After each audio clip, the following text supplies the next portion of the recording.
Hey everyone, this is John. Hello, welcome again. I got another video about the situation in Xinjiang. I'm sure if you follow the news at all, you've seen lots of reports and lots of testimonies about I guess they're calling, sometimes you hear them called re-education camps or even concentration camps in Xinjiang province in China, which is northwest China. It borders Afghanistan, Pakistan, Uzbekistan, and I think Tajikistan. I won't pull up a map right now, but it borders many Central Asian countries. I did a video, I believe, about 2 months ago. It was a response to John Oliver's monologue on Xinjiang and the situation of the Uyghur ethnic minority that primarily lives in the province. Obviously, there's Uyghurs all over China. I believe there's about official records say there's about 11 million Uyghur Muslims in China. Well, Uyghurs, I don't necessarily, as I mentioned in that video before, you can't necessarily assume that they're all Muslim. So, okay, the focus on this video, last night actually, I found this white paper. So this website I'm on, this is actually from the Chinese government. A lot of the reporting that you see, it's coming from Uyghur rights groups in Western countries, basically Uyghurs who have immigrated out of China and now live, I would say the majority of them live in Turkey. There's others in the United States and Canada. Many of them also go to Kazakhstan. The Uyghur language is very similar to Uzbek and Kazakh, so they go to those countries as well. So I'm gonna kind of read through this white paper. This is the home page of the site that I'm looking at. This is People's Republic of China State Council Information Office. And right, so basically you can have it either way, right? You can, the Chinese government has released this white paper and other papers, and they have their own media. Actually, they've released lots of information about Xinjiang. You can look at that information, or you can look at the information that's in the, I guess you could say, Western corporate or government-sponsored media like PBS or the BBC over in the UK. But this white paper, so I'll show you where I first found this. All right, so in case you don't know, I think I even mentioned in the last video,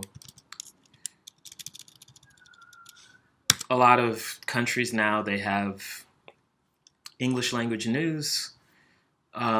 China has its own English language news. It's called CGTN. I believe that's Chinese Global Television Network. I won't look at the Wikipedia right now, but that's the acronym for it. The video I was watching was this one, Lies and Truth, Vocational Education and Training in Xinjiang. The video, obviously, right, so this is the Chinese government's sort of report on the vocational schools. But they do go into a lot of detail on what happens there. At the end, they even show China invited, I believe, like 30 or 40 delegates from different countries to visit the schools. A lot of them were Muslim countries as well. In the paper I'll show you, they actually list like these delegates from these other countries, even in like West Africa and Muslim countries in the Middle East. They visited the schools, they went in, they met the teachers, they met the students at the vocational schools, and they said they all agreed what China is doing was great as far as de-radicalization and, you know, stopping terrorism. Um, so those countries, so there was about 30 to 40. I believe by the end there were 50 countries who approved of China's of what China was doing in the schools. And I should have a tab here. Um, nope, it's this one. Oh no, I don't.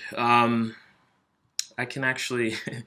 I was trying not to sort of do like I did last time, sort of looking up information on the fly because it made the video a little bit too long. But I actually didn't have the tab on the countries that disapproved of the vocational schools, and those were mostly Western countries. So, okay, I was trying to avoid doing this, but I'm going to have to look this up really quickly. Let's see. Okay. So here, Global Times, this is another Chinese government source, right? No one wants to trust that. But it talks about the countries who disapproved. They don't actually have a list of all the countries. I'm not going to spend a lot of time searching for the ones who disapproved, but it was mostly Western countries, right? So, right, there were 22 countries who disapproved. I'm reading right here. The 22 included 18 European countries plus Japan, Canada, Australia, and New Zealand. Many of them American military allies. I kind of like that they added that. So basically, it's kind of a regional split. Developing countries and the 50 or so countries that approved were also Muslim countries. They said China, the vocational schools, the de-radicalization, it's positive. What you're doing is good. And then Western countries condemned China once again. So, all right, we'll get to the focus of this video. This is the text I found. Just to jump back, it was in this video, Lies and Truth. If you can watch through this, and a few minutes in, they start quoting from this document. So I went and found this document. I read it, and there was a lot of good information in here. So I figured it'd be good to make a video about this document. Okay, so this whole document, it focuses specifically on the vocational schools. So I'll read through. I'm not gonna read through every paragraph. It's about 8 pages on the site, but there's several really important points, and it actually taught me a lot about them because I'm making videos on this. This is obviously something I'm curious about, and a lot of things I wasn't aware of before. Sort of how the schools operate, how people, especially how people are selected, to go to these vocational schools. All of that is covered in this white paper. So, okay, this is from last year, August 2019. My last video was released. I think that was the end of August when I did that John Oliver response. But all this, so yeah, I'm going to start going through. Okay, I'll kind of sum up. I don't think it's necessary to read, I think it's just necessary to get to, the important points. But sort of the preface, right? They talk about terrorism and extremism, and then, generally about terrorism. Then they go here, they talk about Xinjiang. In the last video, you can watch that. It was very long. I didn't want it to be that long, but there's sort of a lot of background that I had to go through, sort of to put everything in perspective. But in this white paper, they talk about terrorism, and they talk about Xinjiang. We know I showed in the last video, there was a long history of terrorism in Xinjiang. And even the list that was just on Wikipedia I don't even think that was all the terrorist attacks in Xinjiang, because from Chinese sources, apparently there's been thousands. So that list, there's a few dozen on that list. And yeah, definitely not thousands, but yeah, that region had a lot of turmoil. Specifically starting like around the mid 90s, which makes sense because, like I said, Xinjiang, it borders Afghanistan and Pakistan. And what was happening was there was a lot of extremist ideology, coming across the border from Afghanistan as uh, portions of the population there have been radicalized from the Mujahideen. So that was kind of coming in, right on China's doorstep and causing a terrorism problem. So, all right, they're talking in the document, they're talking about Xinjiang. Okay, here's like a good point where I can actually just kind of start reading. I'm not, like I said, I'm not going to read every paragraph, but just like, important parts of it that I think maybe aren't talked about as much and deserve, deserve some attention. So, okay, this is the first page there. That was the preface. This is the first section. So, urgent needs for education and training. And what they're talking about, like I said in the previous video, China, their method to combat terrorism was through basically jobs. We can compare that to the U.S. How do we fight terrorism? It's usually with a drone strike or, a secret base somewhere in Cuba where they're never to be heard from again. Instead, China, they go about it a little differently. They instead want to give these people job skills and training. And what we've been told here in the West, that this is cultural genocide. And I don't just use that term, genocide. Let me show you really quickly before I start reading.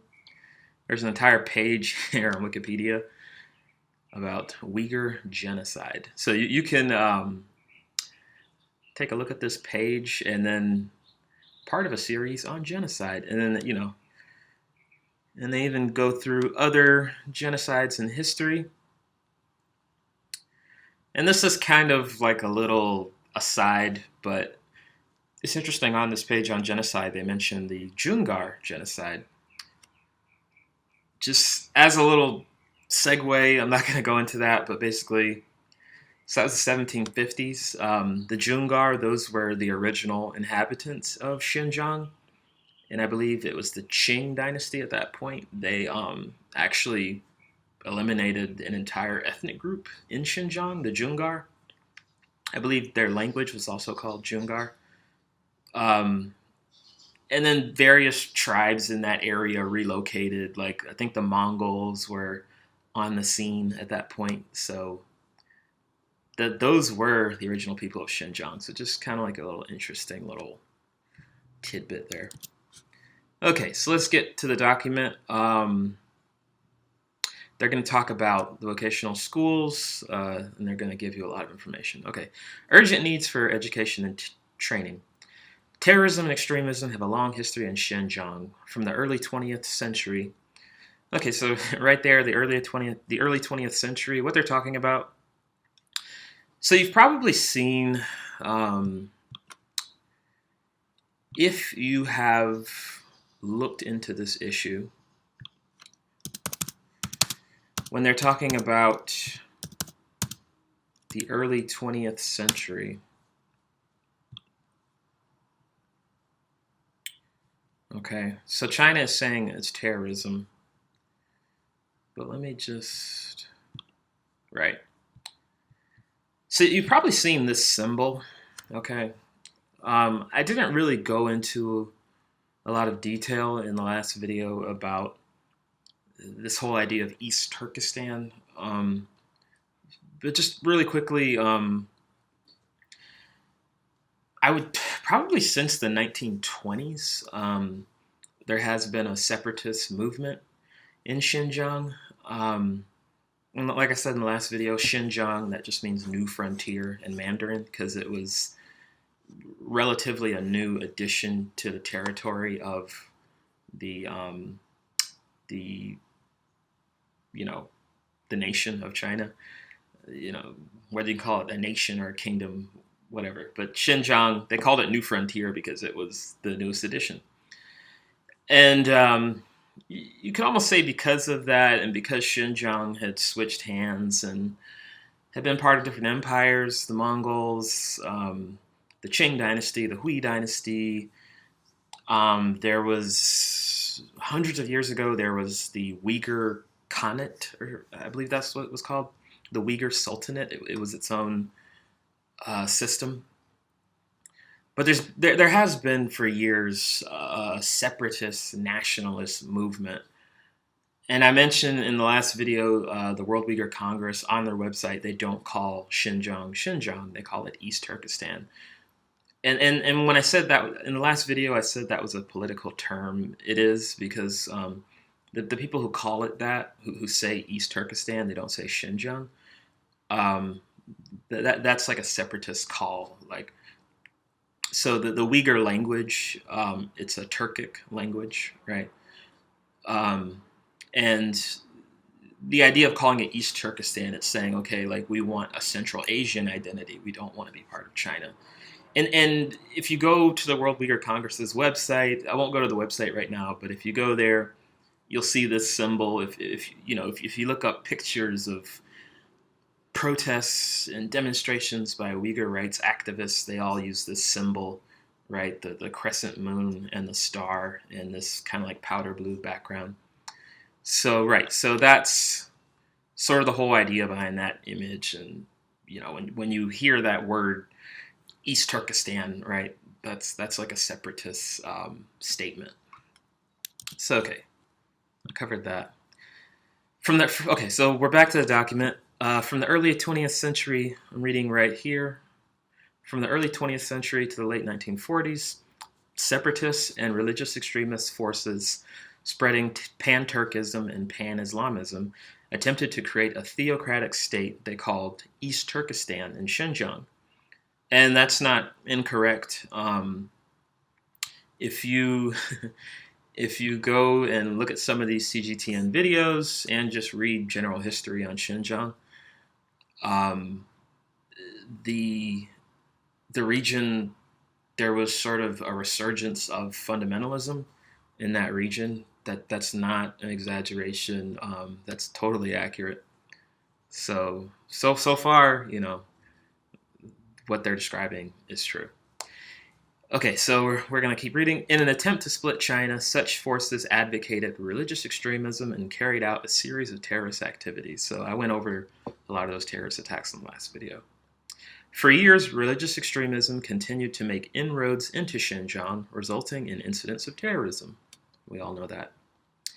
Since the 1990s, the global spread and aggravation of terrorism and extremism has wrought havoc. Influenced by extremism, terrorist attacks and related incidents have caused heavy casualties and property damage in the United States, UK, France, Germany, Spain, Belgium, Russia, Turkey, Egypt, India, Indonesia, New Zealand, Sri Lanka, and other countries. Okay.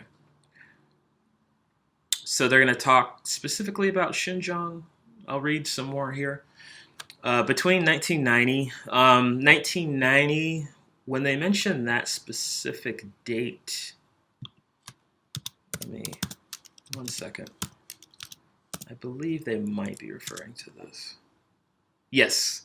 So, okay. So in the document here, when they mention 1990, this is kind of like the spark for a lot of these issues in Xinjiang.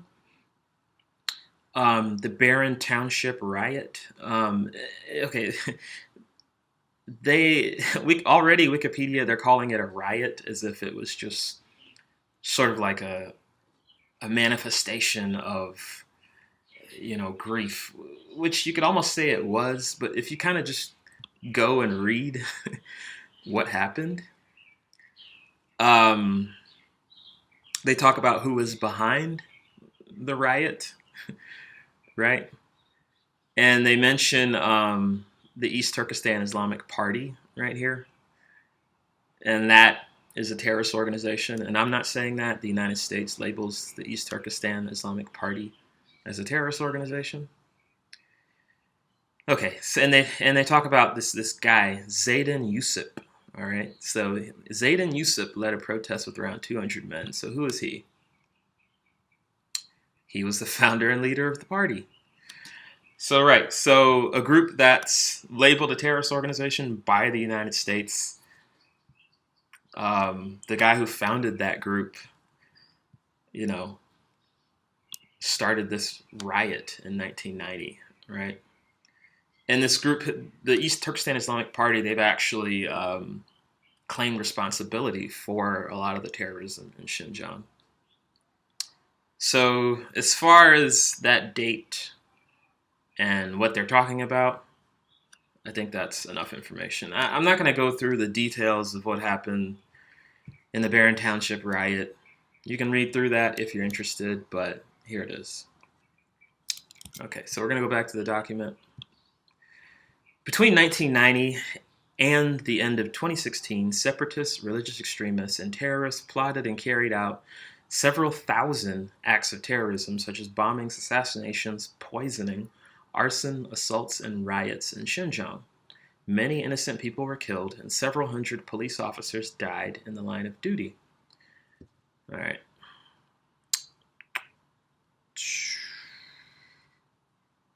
Okay, yeah, I'll keep reading here. Terrorism and extremism germinate in a complex domestic and international environment. They are rooted in political, economic, and cultural factors, and are not specific to particular countries, regions, ethnic groups, religions, or social systems. The fight against terrorism and extremism is a global challenge. Over the years, different countries and regions have adopted different measures of preventing and combating terrorism and extremism, based on their respective historical and cultural traditions, their level of social and economic development, and the level of education and employability of their citizens. Okay, so they're gonna. Okay, yeah, this part is kind of important. Let me keep reading.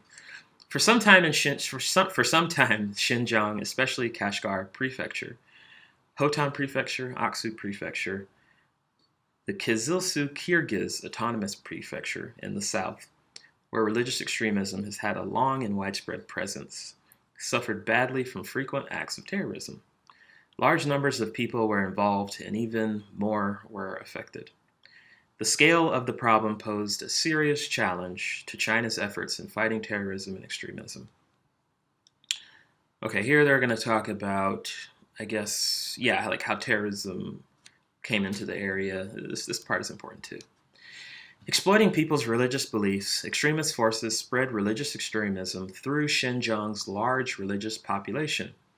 Among people who have limited means of communication outside their own communities, limited employment opportunities in farming and animal husbandry, limited sources of information, and limited knowledge of modern science.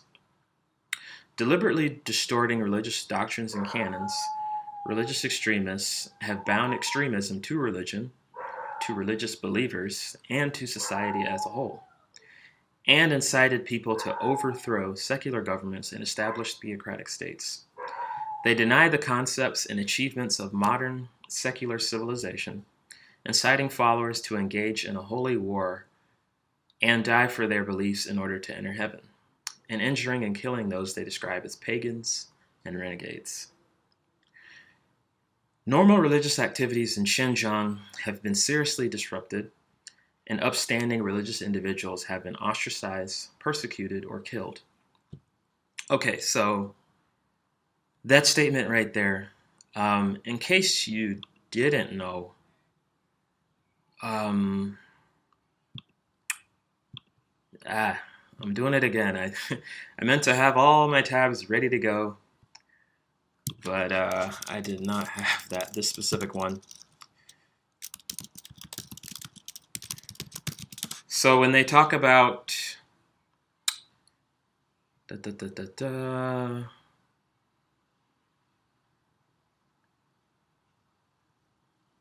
when they talk about upstanding religious individuals have been ostracized, persecuted, or killed, in case you did not know, This was pretty notorious.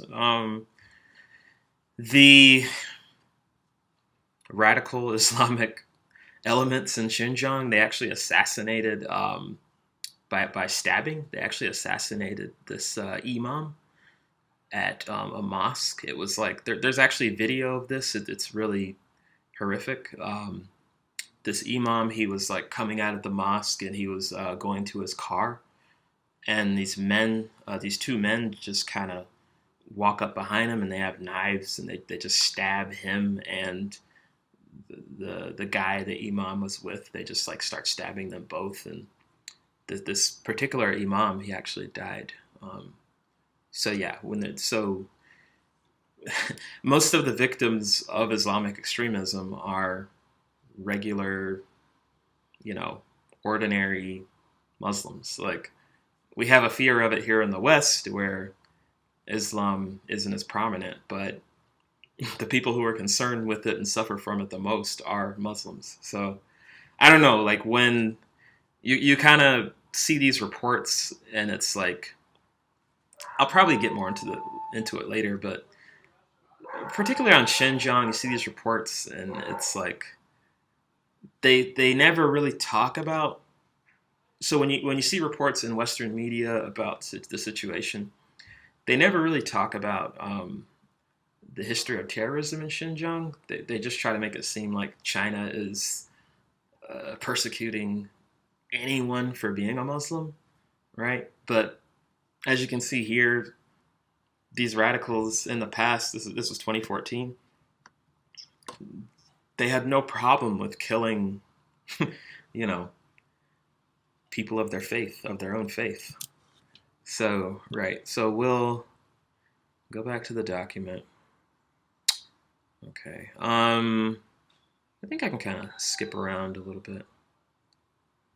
Okay, yeah, here they kind of talk about the belief of the extremists. We all know that. In America, we lived through the Bush years. I don't have to repeat that. Okay, here they're going to talk. Yeah, this last paragraph, they start talking about their approach towards dealing with the problem of terrorism. So I'll start reading from here. Faced with this severe and complex problem, Xinjiang has upheld the principle of addressing both the symptoms and root causes in its fight against terrorism and extremism by striking hard. I think if you watched the last video, even though it was long, if you watched it, the Xi Jinping had the Strike Hard campaign. That's when the anti-terror activities started. So yeah, they use that phrase for a reason. In its fight against against terrorism and extremism, by striking hard at serious terrorist crimes, which are limited in number, and by educating and rehabilitating people influenced by religious extremism and involved in minor violations of the law. In accordance with the law, it has established a group of vocational centers to offer systematic education and training in response to a set of urgent needs to curb frequent terrorist incidents, to eradicate the breeding ground for religious extremism, to help trainees acquire a better education and vocational skills, find employment, and increase their incomes, and most of all, to safeguard social stability and long-term peace in Xinjiang. So, it sounds pretty good to me. I don't know. All right. Okay, yeah, this part is pretty important too. So I think it's good to read from this part. Education and training in Xinjiang is practiced in line with the spirit and requirements of the rule of law in China. It also reflects the ideas and principles of counterterrorism and de-radicalization as practiced by the international community.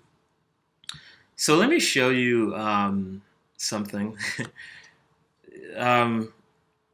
When you hear about this topic in Western media, you see reports saying that, in these camps, that there's like this suppression just of Islam in general, right? And when I see these reports in Western media, they don't really say that these, and China is saying that these are they're teaching them job skills, but it's also de-radicalization. And I feel like just the part about de-radicalization, they don't really say in these Western media reports that this is very common. You know, I'm here. I live in the United States. There are a lot of Muslims here in the United States, but it's definitely not a Muslim majority country like Turkey or I don't know, Indonesia, wherever. Um, so yeah, like in Muslim majority countries, this is very normal to have schools to de-radicalize people who start to develop extremist ideas. And in case you don't believe me, let me show you this document by the RAND Corporation. So if you've never heard of the RAND Corporation, it's American. Um, its funding comes from actually the military industrial complex. I believe it was funded. I won't look it up, but I believe it was funded originally by some sort of aircraft manufacturer. But they produce information. Basically, they write these papers, and it's like policy recommendations for policymakers in Washington. And just to show you de-radicalization training in schools, just to show you that that's normal in a Muslim majority country, let me just quickly show you this document by the RAND Corporation, de-radicalizing Islamic extremists. This is 2000. This was published 2010. Yeah, so copyright 2010. And let me just show you how common it is, right?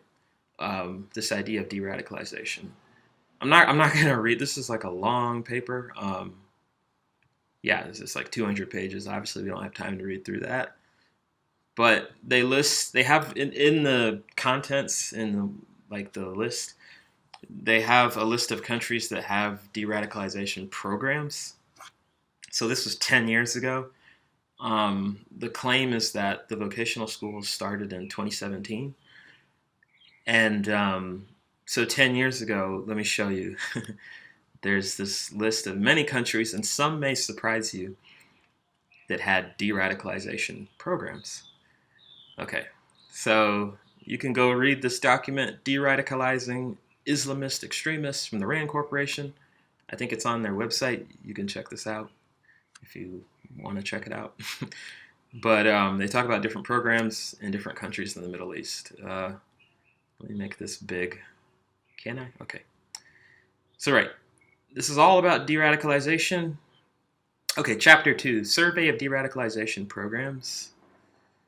And then Chapter 3 talks about where these programs are. So here, there's Yemen has de-radicalization. Oh, Saudi Arabia has de-radicalization. Iraqi rehabilitation, right? Egypt, Libya. Okay, Southeast Asia, Singapore. They talk about religious rehabilitation, page 98. Malaysia, Indonesia, Thailand. I mean, this is a totally normal thing. I don't know, like when this is reported on, like when you see these reports, like I saw on YouTube one from Vice and PBS, it's like this is some like crazy concept, like a de-radicalization center. Even in the West, right? The Netherlands, Denmark, you could, if you want, I don't really want to, the RAND Corporation, it's definitely not a progressive, think tank. They advise the U.S. on all their wars of conquest, but, in this paper, they're talking about all these de-radicalization centers and programs all over the world. So this is totally normal. And just to highlight, this is 2010, before China even started their campaign. Okay, so yeah, Rand Corporation. All right, so let's get back to this. Okay, yeah, they're going to talk about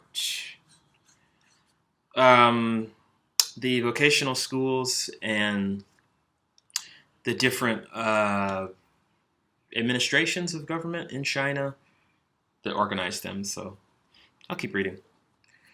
In recent years, in line with the national security law of the People's Republic of China, criminal law of the People's Republic of China, criminal procedure law of the People's Republic of China, counterterrorism law of the People's Republic of China, regulations on religious affairs, Xinjiang has enacted and revised, in accordance with legal procedures, 2 local regulations: the measures of the Xinjiang Uyghur Autonomous Region on implementing the counterterrorism law of the PRC, and the regulations of the Xinjiang region on de-radicalization. Okay. All right, this part is important too, because the most important part I wanted to get to, that is like the information I got from this paper. They talk about the different categories of people who go to these schools. So they're going to get into that. I'll just keep reading. Chinese law distinguishes between unlawful and criminal acts and prescribes different law enforcement and judicial bodies and different processes for handling the 2 kinds of acts.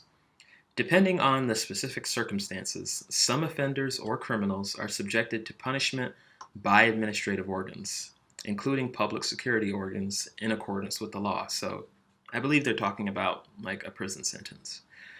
Some, after their cases have been investigated by public security organs and transferred, are examined by procuratorial organs, and there is a decision not to prosecute. Some are tried, convicted, and sentenced by judicial organs in accordance with the law after procuratorial organs have initiated public prosecution.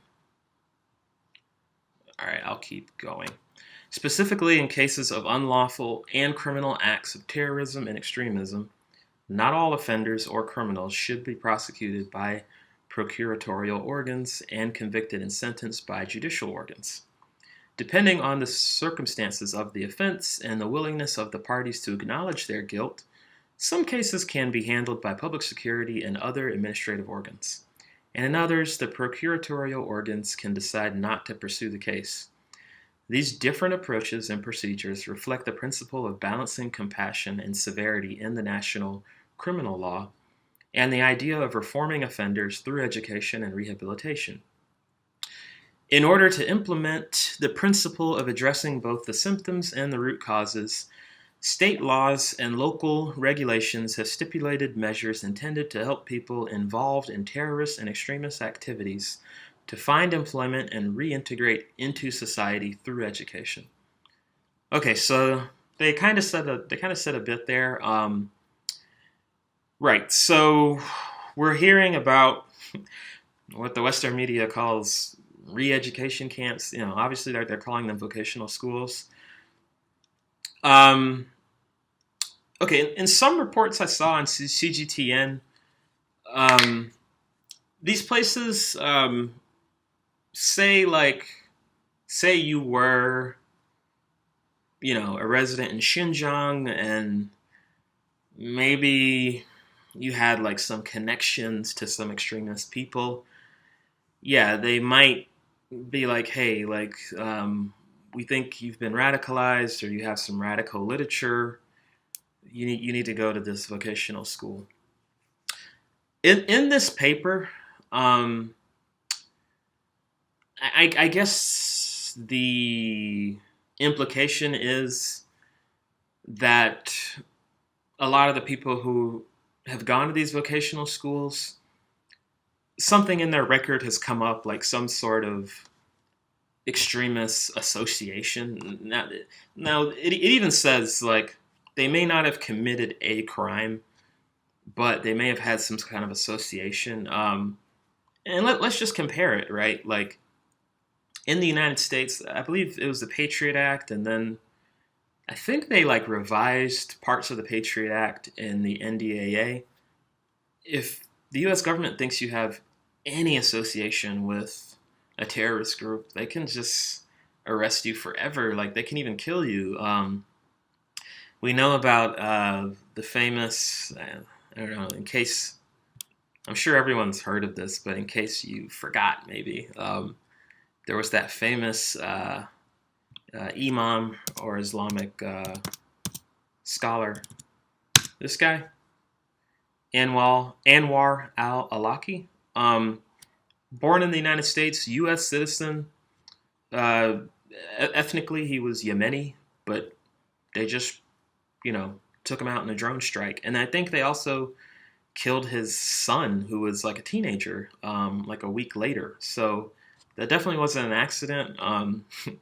That was part of Obama's legacy. So they gave Obama a Nobel Peace Prize. Maybe he didn't, expand the war on terror by ground invasion, but he certainly, was drone striking, half the world or something. So yeah, they also killed his son. So let's see. So the government claimed that he was radicalizing people in his sermons. I don't actually know if they ever presented any evidence, like, or what it was. There was some terrorist attacks, and those attackers apparently had emailed him or had talked to him, and I don't even know if they ever produced evidence of him telling people to like go commit terrorist attacks, but the government said that you can read it all here, but they claim that certain terrorists had like emailed him because he was preaching in Washington D.C. and he had a lot of followers or whatever, but yeah, like I don't I don't even know if specifically he like was saying like go commit terrorism, right? But he just had connections to terrorists because of he's an imam.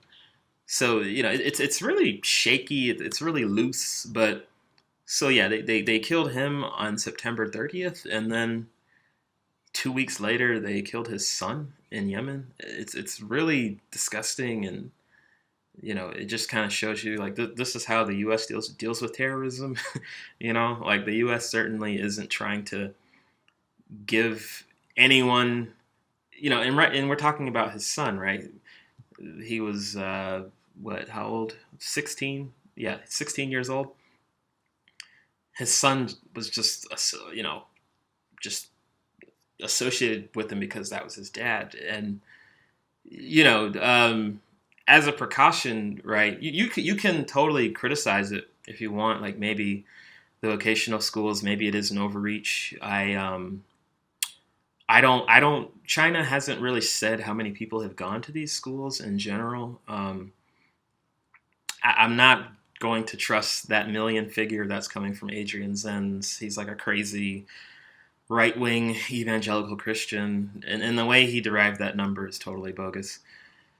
Right, so I'm totally open to criticism about the number of people who may have gone to these vocational schools in Xinjiang, but the U.S. certainly wasn't as lenient, right, as China has been. So, the U.S. deals with terrorism with drone strikes, not job training like China does. So, okay, they're going to talk about, like in this document, they're going to talk about the process by which people are selected to enter these vocational schools. So I'll keep reading. This is like sort of the main point I wanted to cover in this video. Right. Okay. Yeah, we stopped right here. So okay. So I'm reading from here. Specifically, in cases of unlawful and criminal acts of terrorism and extremism, not all offenders. Wait, did I already read that part? Oh, whoops! I already read that part. Sorry, I didn't mean to repeat myself there. Okay, right here. So, in accordance with the counterterrorism law of the PRC, the measures of the Xinjiang region on implementing counterterrorism law of the PRC, the regulations of the Xinjiang region on de-radicalization, and other laws. Vocational education and training centers have been established in Xinjiang. At present, the trainees at the center, so this is the super important part I wanted to talk about. At present, the trainees at the centers fall into 3 categories. All right, so here is, okay, we have all this information, mostly coming from the World Uyghur Congress. And interesting enough, Uyghurs who have emigrated. I'll get into the weird things about that later if it's necessary. Just weird inconsistencies about their stories. But, they talk about they have family members trapped in China. And it gets a little strange because you have these Uyghurs who have gone to Turkey and like Australia and places. And they say like, oh, like my wife or my daughter is like trapped in China, like in their interviews. But the people interviewing them never say, well, were you not able to bring your wife with you when you left?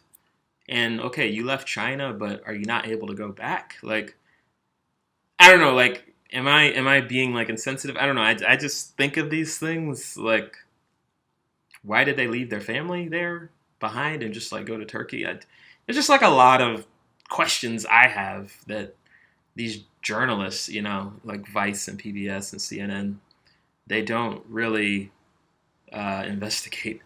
But anyway, okay, so we're going to talk about 3 categories of trainees at these centers.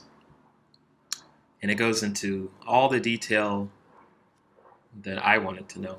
I learned a lot reading this. So, category 1, people who were incited, coerced, or induced into participating in terrorist or extremist activities, or people who participated in terrorist or extremist activities in circumstances that were not serious enough to constitute a crime. So, there's probably, just from my understanding, I would just say like, when they say like these activities, and to my understanding in China, I think an extremist activity would be considered being part of a separatist movement. I don't want to state that as a fact because I'm not sure, but I think people who were actively, like, not destroying lives or property, but people who are like actively calling, because okay, like just as an example, in Hong Kong, right? Like if you've been following that, China wants to invoke the national security law, and it's not necessarily a new law coming into place. They basically just want to implement an article that was already in Hong Kong Basic Law, and that received a lot of press in Western media, right? But if you go through and read that, this is about Xinjiang. I won't go into that article about Hong Kong. But if you go through and read that, part of that national security law, it specifically talks about, limiting activities that, how can you say, compromise the sovereignty of the PRC. And that's been interpreted as, like, if you look at a lot of these Hong Kong protests, they are calling for, like, the breakaway of Hong Kong. So in China, that's not acceptable. We can have a debate about that. In the U.S., right, like, if you want to go all the way back, we had a civil war about separatism. But, you can find secessionist groups here in California. There's people who want to either turn California into its own nation or break it up into various states. I'm from Florida. We had secessionists in Florida, but just in the specific case of China, secessionist activities, separatist activities, in that country. That's not really acceptable. We can totally debate that. I don't really.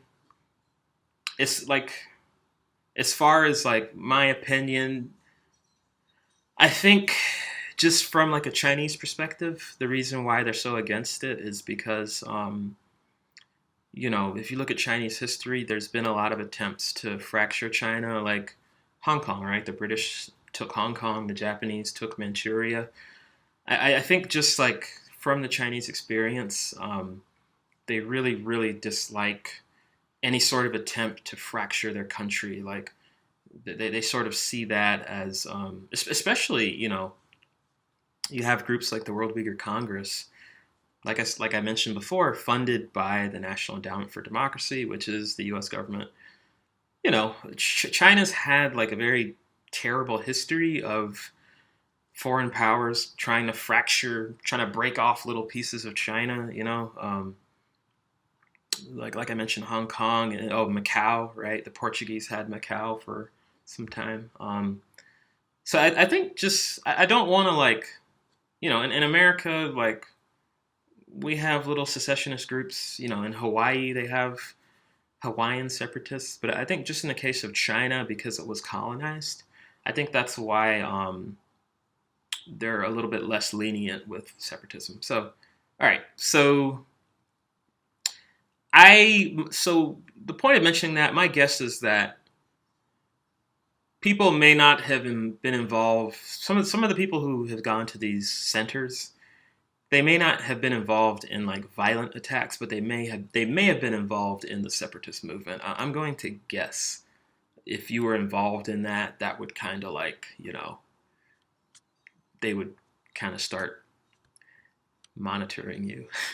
Okay, so category 2, the second category of person: people who were incited, coerced, or induced into participating in terrorist or extremist activities, or people who participated in terrorist or extremist activities that posed a real danger but did not cause actual harm, whose subjective culpability was not deep, who acknowledged their offenses and were contrite about their past actions, and thus do not need to be sentenced to or can be exempted from punishment, and who have demonstrated their willingness to receive training. It's interesting they talk about willingness to receive training. It's sort of, I haven't, like this document, I think the whole question here is whether this is like voluntary or involuntary. And, like this is coming from the Chinese government, and they're talking about, people have a willingness to receive this training. So it would just kind of lead me to believe that no one is being like dragged out of their house, like and thrown in these vocational schools, or, however the West wants to call them. You know, um, you know, you can say I'm wrong, but it's just interesting that they talk about, they mention specifically willingness to receive training. And when you kind of think about the context, right?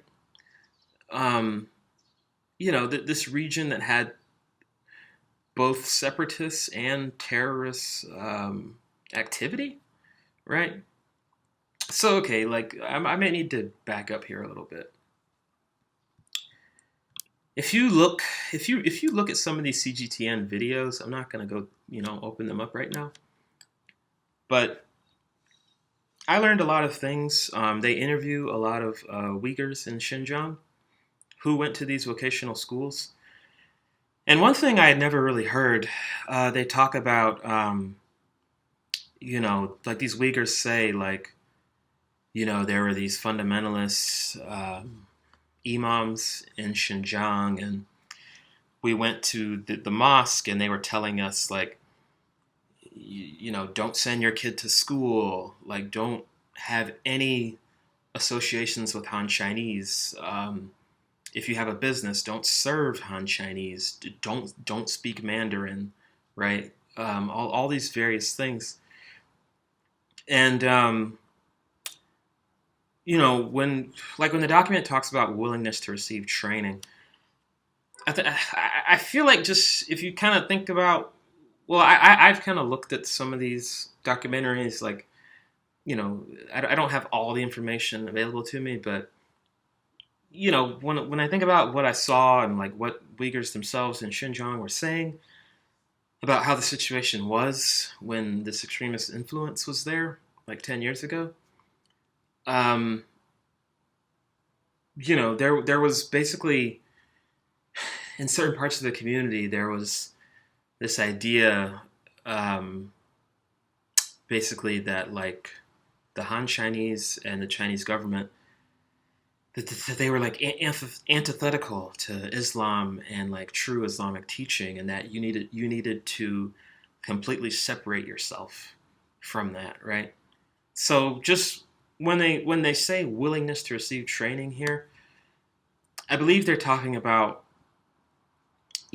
particularly like those separatist fundamentalist ideas, these just like particular Uyghur people who um, wanted to get as far away as possible, right, from the government and other ethnic groups. And, like the willingness, like, okay, like saying, how do I put it? So China starts this campaign, right, de radicalization. And I'm assuming separatist activities, like the things that they want to de-radicalize and sort of help people to unlearn, like that word isn't very common, unlearn. We don't talk about unlearning bad ideas, right, in this culture. But the things that they wanted them to unlearn was sort of this this this separation, because that's what was happening in Xinjiang. Like when I was talking about the riots in Urumqi, that's the capital of Xinjiang, Urumqi. There were huge riots in 2009, and it was just ethnic violence. It was 200 people were killed. I don't know the breakdown of you know what and what, but the vast majority of those killed were Han Chinese, right? So you just look at this situation, right? Like just think about it. You have this like fundamentalist influence and a separatist movement in Xinjiang, and then look at the riots. Like you have those two factors, and then you have these riots where Han Chinese are being attacked. And like I said before, this isn't. No one is saying that. No one is trying to label an entire ethnic group, right? All we're saying is like, okay, like there were harmful influences coming into this region, and it was like targeting a specific ethnic group against another, and people were getting involved in this like confrontational, harmful ideology. So that's all we're saying. So okay, we can keep going. So category 3 of the persons who were sent to vocational schools, people who were convicted and received prison sentences for terrorist or extremist crimes, and after having served their sentences, have been assessed as still posing a potential threat to society.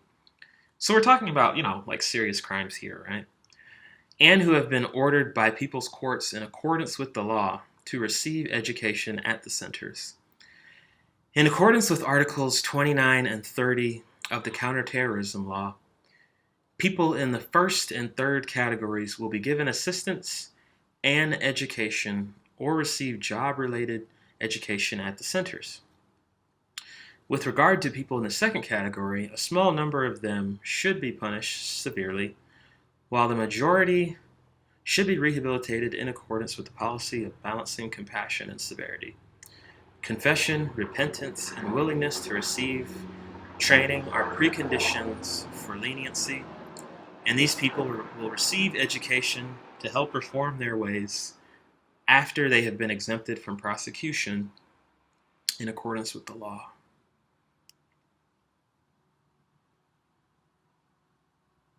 Okay. So, right, the third category is like obviously a little bit more serious. Right, so you have the Strike Hard campaign. They want to de radicalize people who are caught up in what I'm guessing, fundamentalists and what I'm assuming are also separatist activities.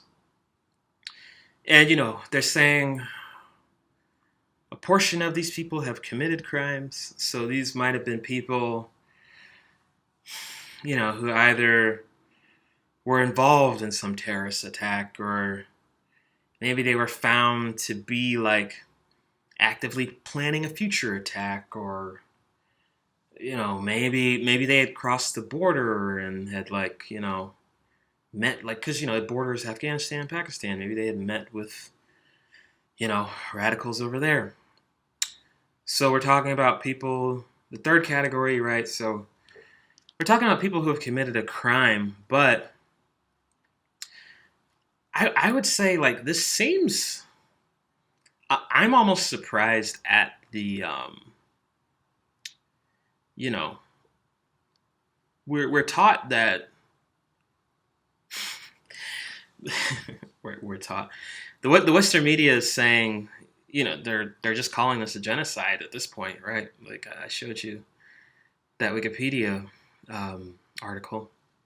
They're just calling this a genocide, and even here they're talking about a willingness to be lenient, and if you've been sort of caught up in these networks and this ideology, even if committed a crime through the influence of that, the government is talking about, we realize what you've been caught up in, and we're willing to educate and train you. And it's just I'm almost kind of in surprise, because did the U.S. do anything like this? When we had one major terrorist attack, but did we do this in Afghanistan? Did we do this in Iraq? I just this kind of leniency, I've just never seen this from a Western country.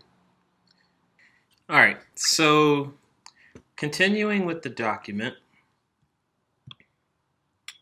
Okay, so right, we're going to continue reading the document. I've talked about the three categories, and from here on, they're going to go into detail about basically what happens at the vocational schools.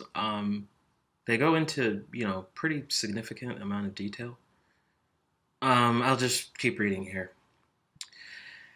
So, okay, we're reading right here. The specific procedures for carrying out education and training in Xinjiang require that relevant authorities determine the nature and circumstances of the acts and deal with the above three categories in accordance with the laws and regulations, such as the criminal law, criminal procedure, and counterterrorism law. The first category should first be handled by public security organs, and then given assistance in education by vocational education and training centers. The second category should first be investigated by public security organs, and if the procuratorial organs, after reviewing the cases, have made the decision not to institute legal proceedings, they should then be given assistance in education by education and training centers. The third category, after being assessed before their release from prison. Okay, so you can still, right, so I didn't really completely understand that third category, but they go into detail. So they can serve a prison sentence. Right. Okay, so yeah, the third category, after being assessed before their release from prison and found to pose an ongoing risk to society, shall be placed at such centers to receive education to help them reintegrate into society in accordance with the decision of people's courts. So that third category of actual criminal offenders, after you finish whatever the sentence is for whatever the crime is, it's basically like a rehabilitation after the prison sentence. The Vocational Education and Training Centers shall provide the people mentioned above with residential vocational training free of charge and issue certificates of completion when the trainees reach the expected criteria. After graduation, the trainees can choose their own jobs or employment can be arranged for them with the assistance of relevant authorities. And the time frame, even if you look at like Western media, it seems like it's like 3 to 5 months, that they spend in these vocational schools. Yeah, from what I've seen, it's 3 to 5 months. Um, I don't know if I necessarily need to read this paragraph. Oh, okay, yeah, they're just talking about like they're trying to like qualify. They're saying like vocational training, de-radicalization, like this is in accordance with all these other previous statutes and also in accordance with like UN charters and things like that, international law. I don't have to read all that. I can save you that. All right. Okay, so they're talking about the law in the PRC here. Okay, so they're getting more into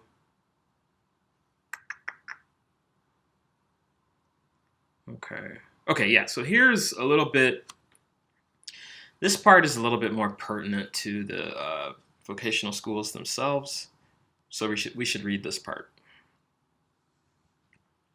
In order to effectively contain and systematically remedy the dissemination of religious extremism and frequent terrorist incidents, Xinjiang has set up vocational education and training centers in some prefectures and counties. These centers are education and training institutions in nature. To meet the needs of fighting terrorism and extremism, these centers deliver a curriculum that includes standard spoken and written Chinese, understanding of the law, vocational skills, and de-radicalization. All right, there's been a lot of talk about them like learning Chinese, both when they talk about like before in the last video I was talking about the workforce transfer program where they just go from province to province. Okay, so if you're not already aware, just like quickly, the way different provincial governments in China is set up. So specifically, a place like Xinjiang, this is also true in Tibet and in Inner Mongolia. In those three provinces, a plurality of the population is an ethnic minority. And if you look at the Chinese constitution, they talk about ethnic minorities. And in the provinces where an ethnic minority is not necessarily a majority, but like a plurality of the population, they have specific rights, right? So Xinjiang, right? The Uyghurs make up, 43% of that province. If we were in Xinjiang, or if we grew up in Xinjiang and we went to school, specifically in Xinjiang, you have the option. When you go to school, you have the option of education in like different languages, right? So there's a YouTuber that I watch, and he's kind of controversial on Twitter because people who bash China like to attack him. His name is Daniel Dumbrill.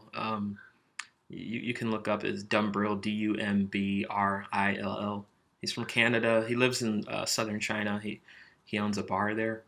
But he took this like trip to Tibet, and he went to like he visited this middle school in Tibet, and they took him on a little tour, and so Tibet it's like that province, like Xinjiang. Before we were reading, it was called like the Xinjiang Uyghur Autonomous province, whatever. Tibet has a similar classification because Tibetans are a different ethnic group. They have a different language. They're entitled to education in their language in that province, right? And it's like a choice you can make when you go to school, right? So you can choose education in like Tibetan or Mandarin. But I think certain subjects are only in Mandarin. Like he visited those schools, and I think like math and science and maybe like chemistry were in Mandarin. Other subjects were in Tibetan. It's a similar thing in Xinjiang. If you choose like a Uyghur language curriculum, right? So subjects will be in the Uyghur language, because and I just don't understand these accusations that China wants this like this monotonous society because they have multilingual education. It's not. It's just a fact. um, and like I was even reading an article the other day. So Inner Mongolia, that's another one of these provinces, right, where it's an ethnic minority. Obviously, Mongolians, different language, right? Inner Mongolia, China is sort of doing the same thing. They found that a lot of, and there's more Mongolians in Inner Mongolia than Mongolia. Like, I think double the amount. Anyway, like China, they switched from an education system there where so originally you had the option of only Mongolian education, but then they found Mongolians, right? Like a lot of the employment opportunities in China are in the south, like Guangdong province. That's like Shenzhen, Guangzhou. Hong Kong is close, close to that province. But anyway, they found a lot of Mongolians that they weren't learning Mandarin, or they weren't learning enough Mandarin, just to be able to travel and be employed throughout China. So in Mongolia, they now have like bilingual education, and you know, um, and they're doing this just to give people the opportunity to go work somewhere else, because like other provinces of China, Mongolian is not spoken there. But the Western media like reported this as some sort of like you know abuse of the Mongolian people or something. Like in the article they say it's going to be a bilingual educational system, but then they were like, oh, they're like erasing the Mongolian language. But it's like, but it's a bilingual system. They're just teaching them Mongolian and Mandarin. Like, it just really astounds me, like the way it's all spun. But let me just focus. Let me focus and focus on Xinjiang. They're going to talk about what they learn at the schools. So, starting right here, these centers are education and training institutions in nature. To meet the needs of fighting terrorism and extremism, these centers deliver a curriculum that includes standard spoken and written Chinese, understanding of the law, vocational schools, and de-radicalization. To remedy their lack of proficiency in spoken and written Chinese, tailored language programs are provided to trainees. The education and training centers have solid constitutional and legal authority to conduct such programs. The Constitution of the PRC, the law of the PRC on regional ethnic autonomy, like I talked about, and the law of the PRC on the standard spoken and written Chinese language protects the freedoms of all ethnic groups to use and develop their own spoken and written languages. So just in case you didn't know, the U.S., we have no official language. Like obviously English is, the de facto language. That's kind of what most people in America speak. Like obviously a lot of people speak Spanish or Cantonese or Mandarin even or whatever, but we don't really, like, there's nothing in U.S. law that says like, oh, English is the official language. But in China, Mandarin, or I believe they call it, Putonghua. That's like the standard. There's different dialects of the Chinese language, but like the standard Mandarin dialect, they call that Putonghua. It's like If you like you can be from like if you were Han Chinese, like they probably speak a certain dialect in whatever province you're from, but as far as like spoken Chinese, like that's like the standard spoken, right?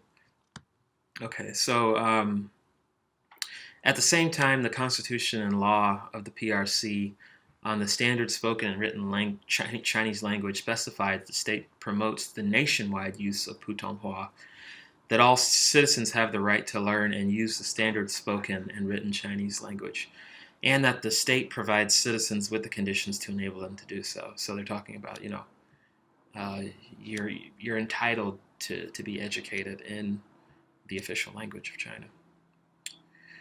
The Education and Training Centers fully guarantee citizens' right to learn and use standard spoken and written Chinese conferred by the Constitution and provide trainees with the facilities required for their studies.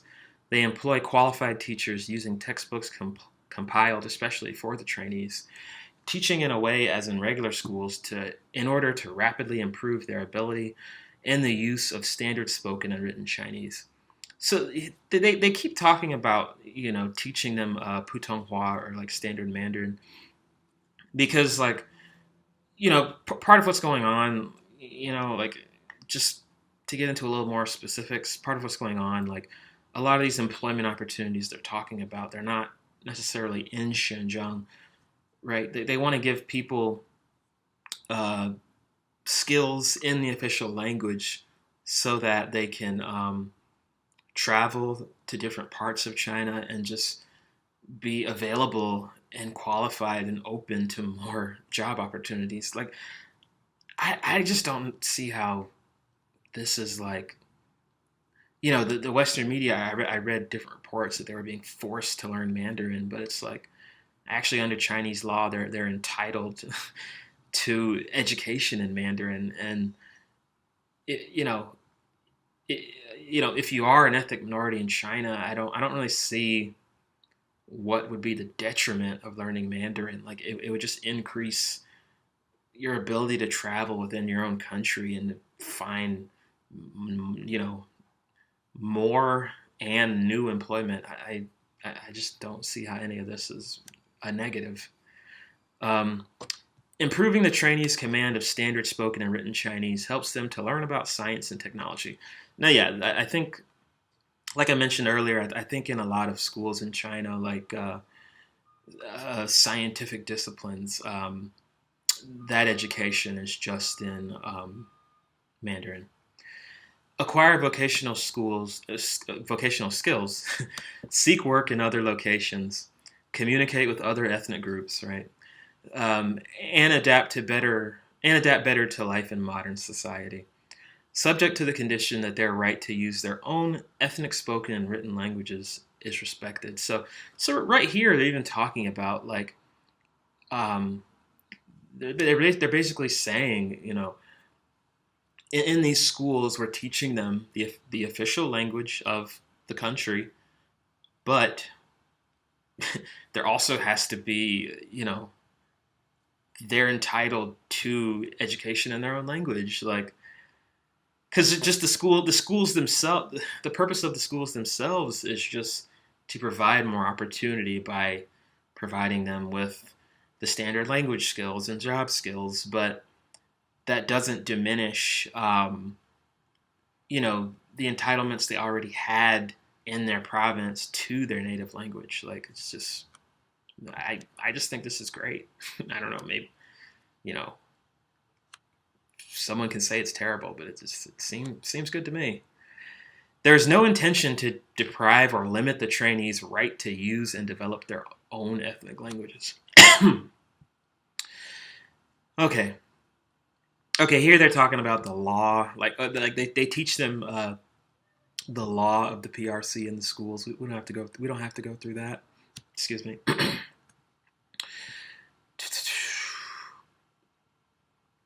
Okay, they're talking about the law again. Okay, here they're talking about specific skills, right? That you would learn if you were to go to one of these vocational schools. Reading from right here, to remedy lack of occupational skills and employment difficulties Vocational skills training programs are provided. The education and training centers regard vocational skills as an important channel to improve the trainees' employability. And like I mentioned before, I guess I just have to repeat this in a weird way. A lot of these Uyghur separatists and Uyghur fundamentalists, they would like withhold their children from going to school, especially their girls. They wouldn't let their girls go to school.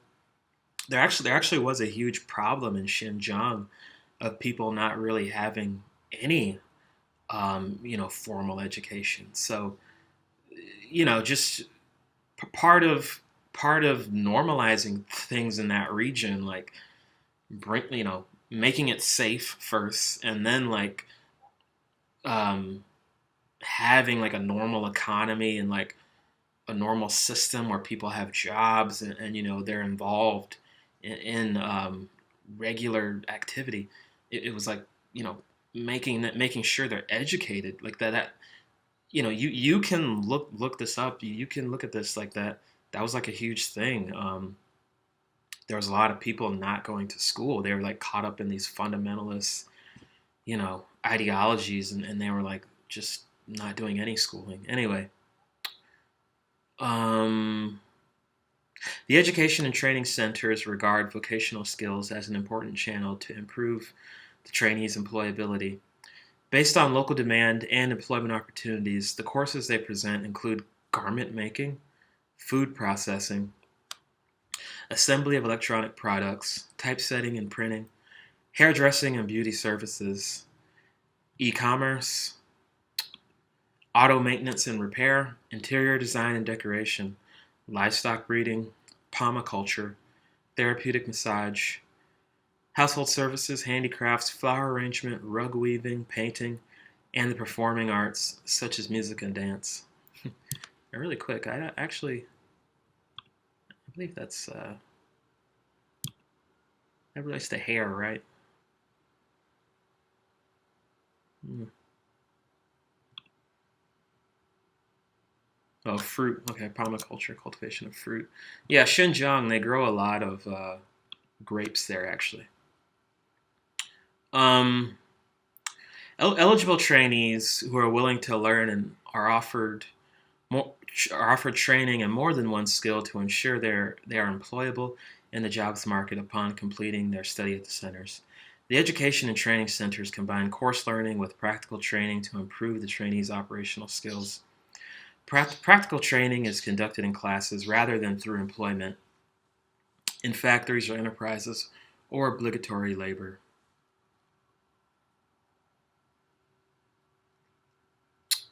Okay.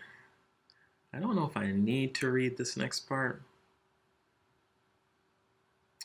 Yeah, because I think they're kind of talking about sort of their. I'll read this next part because they're talking about extremism and sort of like, how the training can help mollify that. As trainees have fallen under the influence and control of religious extremism to a greater or lesser extent, the centers integrate de-radicalization into the whole process of education and training. Through step-by-step teaching of laws and regulations, policies on ethnic and religious affairs, and religious knowledge, and by exposing the damage caused by terrorism and religious extremism, the centers give trainees a full and accurate understanding of the national policy of freedom of religious belief. In order to rehabilitate the trainees, these courses teach the trainees to distinguish between lawful and unlawful religious activities, understand how religious extremism runs counter to religious doctrine, and realize the evil nature and serious harm of terrorism and religious extremism so that they can eventually break free from the influence and control of terrorism and religious extremism. Education and training at the centers never interferes in the trainees' freedom of religious belief, and the centers have never made any attempts to have the trainees change their religious beliefs. Okay, so, right. There's, the way these schools have been talked about in Western media. There's one specific thing I'll quickly show you. Okay. This was reported a lot. People were forced to drink alcohol. You know, like they were saying this was happening at the schools, right? They have a picture. This is supposedly the vocational school. I don't know if it is, but they're saying it is. But in Xinjiang, okay, the first thing you need to know, if you didn't know, Xinjiang, Central Asia in general, to my understanding, based on what I've read, the type of Islam that was practiced there was Sufism, right? And that's like, there's like mystical elements of Sufism, but from what I understand, Sufism also has like a lot of like pre-Islamic ideas, and it's not like it's not very restrictive, compared to like what you'd see in like a Saudi Arabia, or even there's some like restrictive elements of Islam in Iran, maybe. Like Sufism is a little more open, right? And in that article they were talking about forced to drink alcohol, but let me just show you here like Museles, right? Museles is a wine produced in Xinjiang, right?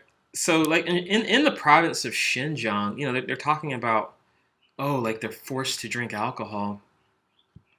But check out this article. Like Xinjiang, they've been growing alcohol for what, 4th century BC, so 2,400 years. They've been making wine. They've been drinking alcohol in Xinjiang. So I don't know, you just read these things and they sound horrible, but you go and learn a little bit about Xinjiang and you realize it's propaganda. Anyway, okay. Just that specific thing about being forced to drink alcohol, like that province is famous for wine. That was kind of weird. Um. Okay.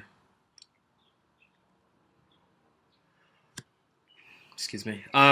This is one important part. They're talking more about religious extremism in the region, but let me just read this part for you. The law of China prohibits any discrimination based on region, ethnicity, religion, and other grounds. This is implemented strictly in Xinjiang. The only criterion for education at the centers is whether the trainee has been convicted of unlawful or criminal acts involving terrorism and religious extremism. It has nothing to do with their region, ethnicity, or religion.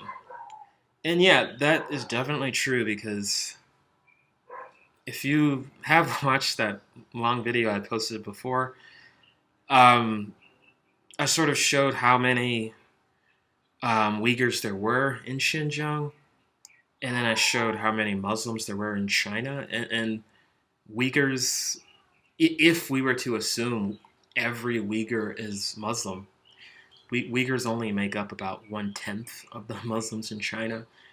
And to my knowledge, no one is claiming that Hui Muslims, which are another ethnic group and, predominantly Muslim ethnic group in China, no one is claiming that Hui Muslims have been sent to re-education camps or vocational centers, right? Like, it's in Xinjiang because there was terrorism in Xinjiang. Like, when you read these reports in Western media, they're claiming that they want to like stamp out Islam, but that's just nothing is happening with the Hui Muslims, right? Because there was no terrorism in those provinces where they live. All the terrorism was in Xinjiang, which, hey, it borders Afghanistan, it borders Pakistan, right? It borders places where the U.S. was fighting terrorism. Okay. They're kind of repeating themselves here. Oh, okay, this part's important. The personal freedom of trainees at the education and training centers is protected in accordance with the law. The centers guarantee the trainees' personal dignity is inviolable and prevent any insult or abuse in any manner. They employ a residential education model which allows trainees to go back home on a regular basis and ask for leave to attend personal affairs. The trainees also enjoy the freedom of correspondence. So, okay, like, I guess you could argue, like, yeah, the vocational schools, you could sort of say it's like almost like a form of punishment, but it's definitely not the same as like just a regular prison. Like, you would just I would just compare this to like a rehabilitation center like because China could just throw these people in a regular prison, right? But instead they want to rehabilitate them. Like and like I mentioned, like in that category 3, some of the people in the centers did commit crimes. They did serve prison sentences. Then they were sent to basically these like rehabilitation places. All right, so yeah, they're talking about like, oh, like the food, like the menus are in local language. That's not super important for this video. Um,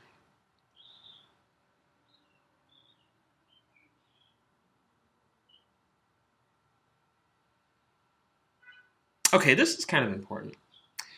The education and training centers respect the trainees' freedom of religious belief. The regulation on religious affairs prohibit preaching religion, holding religious activities, establishing religious organizations, and setting up religious activity sites in schools and educational institutions other than religious institutions.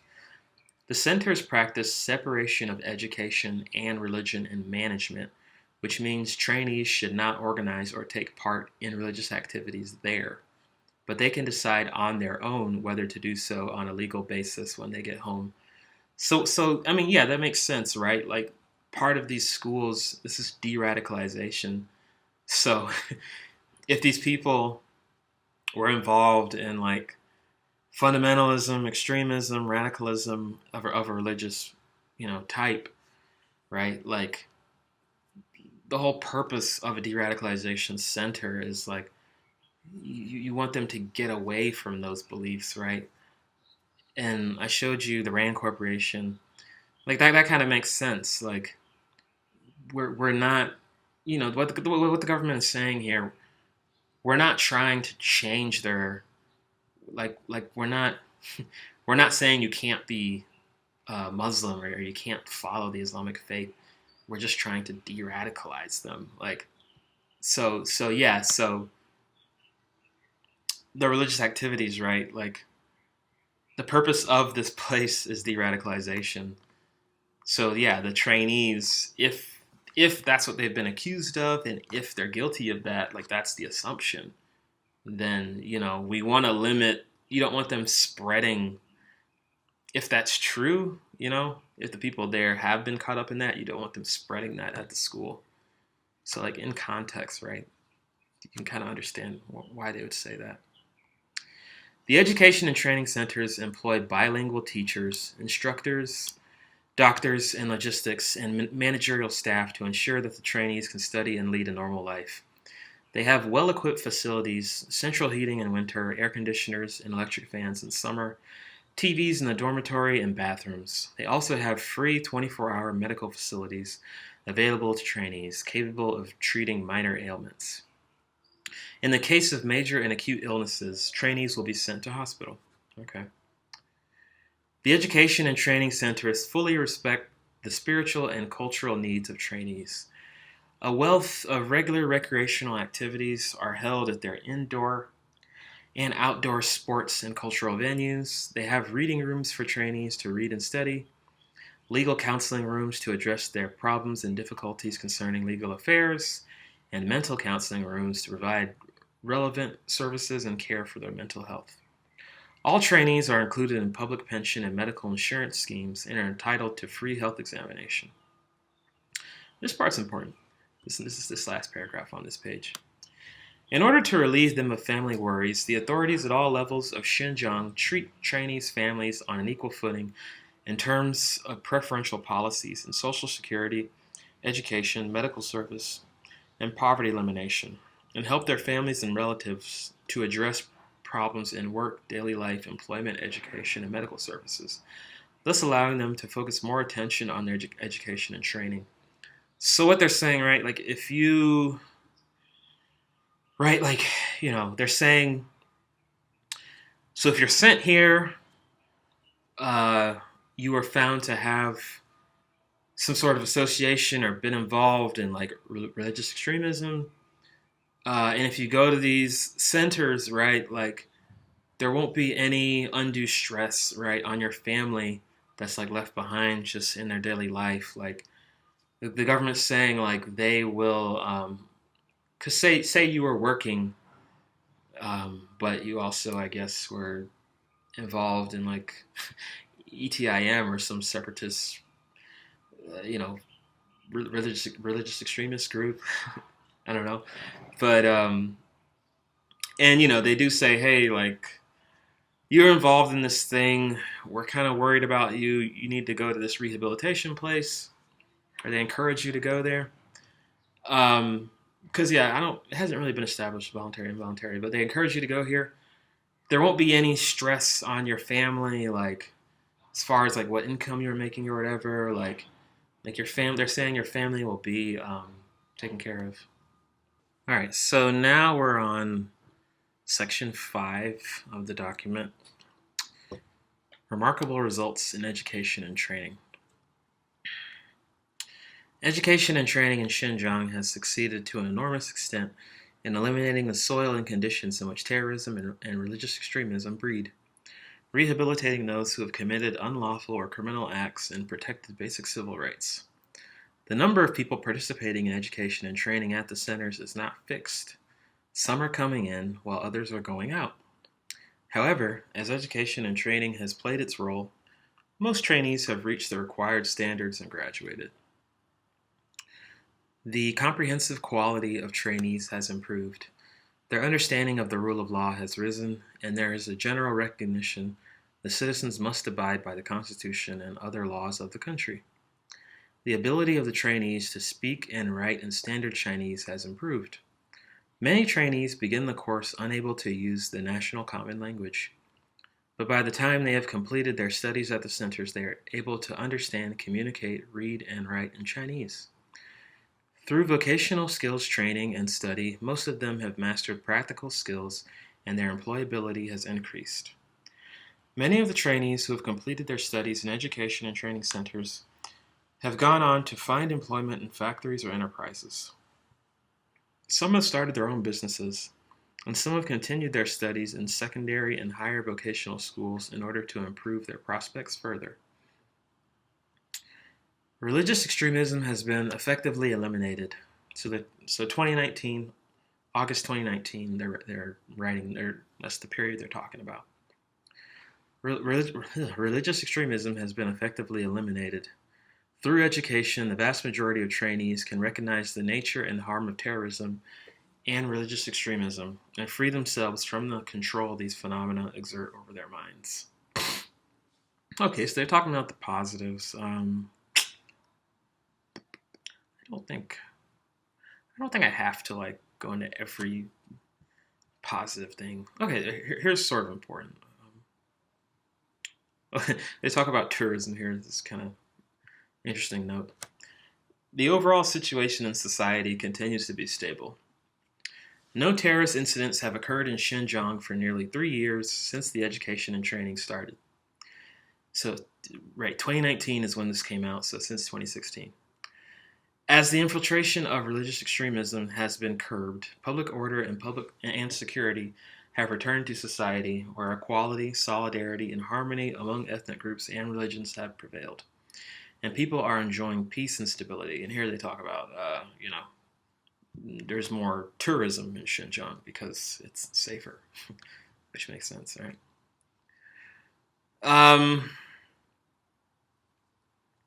Right, so I think this is probably where I'm going to end the video, just talking about the countries that approved of the vocational schools, which is important to note. Right, so they're going to list I'm not gonna read every like paragraph or whatever, but they're gonna list different countries that approved, right? They're listing all these articles and reports from visitors up to the vocational schools. Sorry, I'm a little sweaty here. It's Southern California. It's a little warm. So okay, Saudi Arabia, right? Positive report. Egypt, Turkey, yeah, the United States, Singapore. We're gonna go to page 7. Okay, so I think later on, I believe there's like they quote like the UN statement. Let me find that.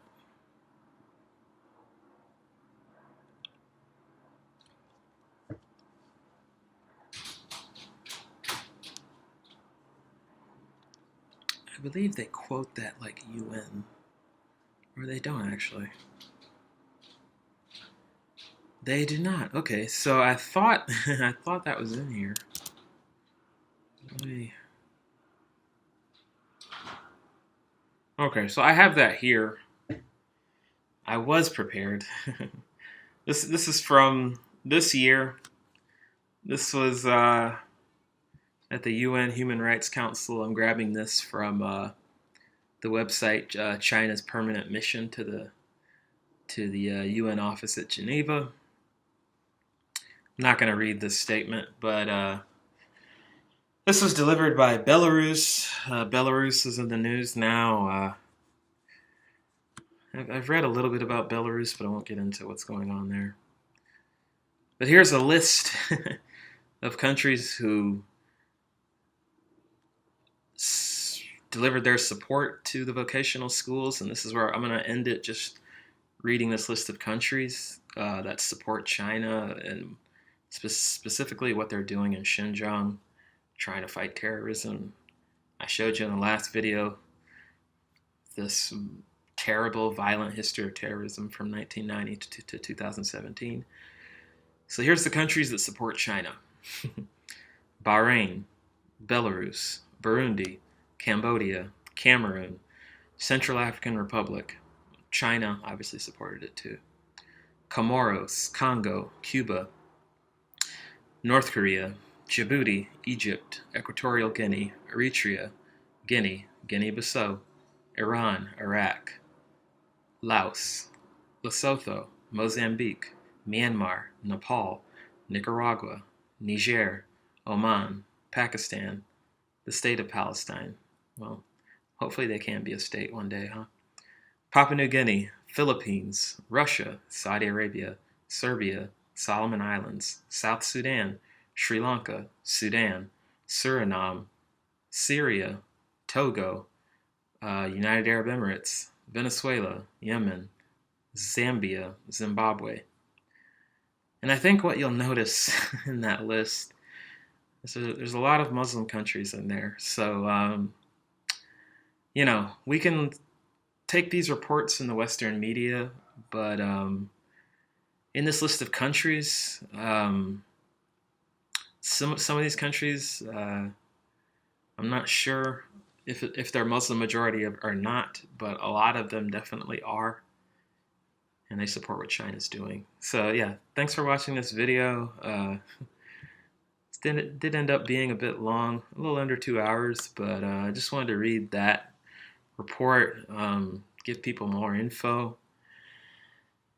When you read these things in like CNN and Vice and PBS, some of the networks I've seen talking about Xinjiang, I just say just look where the information's coming from.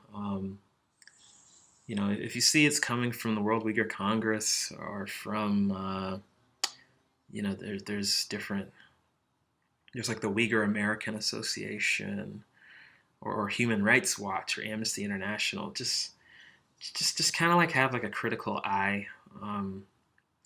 That's all I want to say. Like, I think there's just a lot of movement right now by the West to, two things, right? China, obviously, it's growing. As I showed in the last video, it's the #1 economy as far as GDP, but like purchasing power of GDP. It's almost, I think it's almost 15 trillion, their GDP right now. Well, let me show you this actually. This is kind of what I think. This is the last thing before I end this this video. If you don't know about this, I think my interpretation is this is like a lot of this antagonism toward China. It's about stopping this, the Belt and Road Initiative.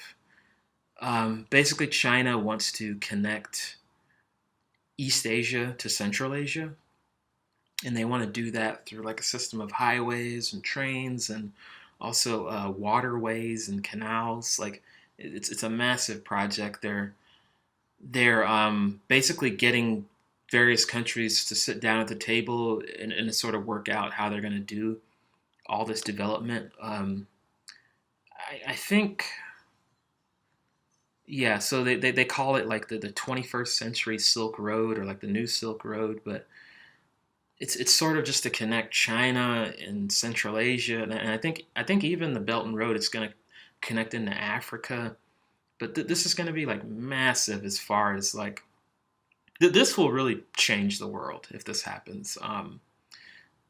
Basically, this will mean all developing countries will be connected through infrastructure, and I don't really see if this happens in my mind that this would sort of be the end of like Western economic domination or imperialism, whatever you want to call it. I'm sure in the West they're going to call this Chinese imperialism, but I mean, is China invading countries? I mean, if they are, I haven't seen it. But yeah, this is like this is like the big picture policy that China wants to do in this century. And in my mind, a lot of this anti-China stuff, it's just to prevent this from happening. The West is not, for the most part, maybe some of Europe is involved, but for the most part, this is just developing countries, Asia, Africa, and it's just to connect them all and have, just very efficient uh, systems of trade throughout these countries. And yeah, the United States, that's part of the reason why Obama wanted to push the Trans-Pacific Partnership through very quickly, because I think it's to just prevent China from doing this. But I've said enough. Talked about Xinjiang. I had some other tabs here, but it's not really necessary to get into those. Just want to end it there. And yeah.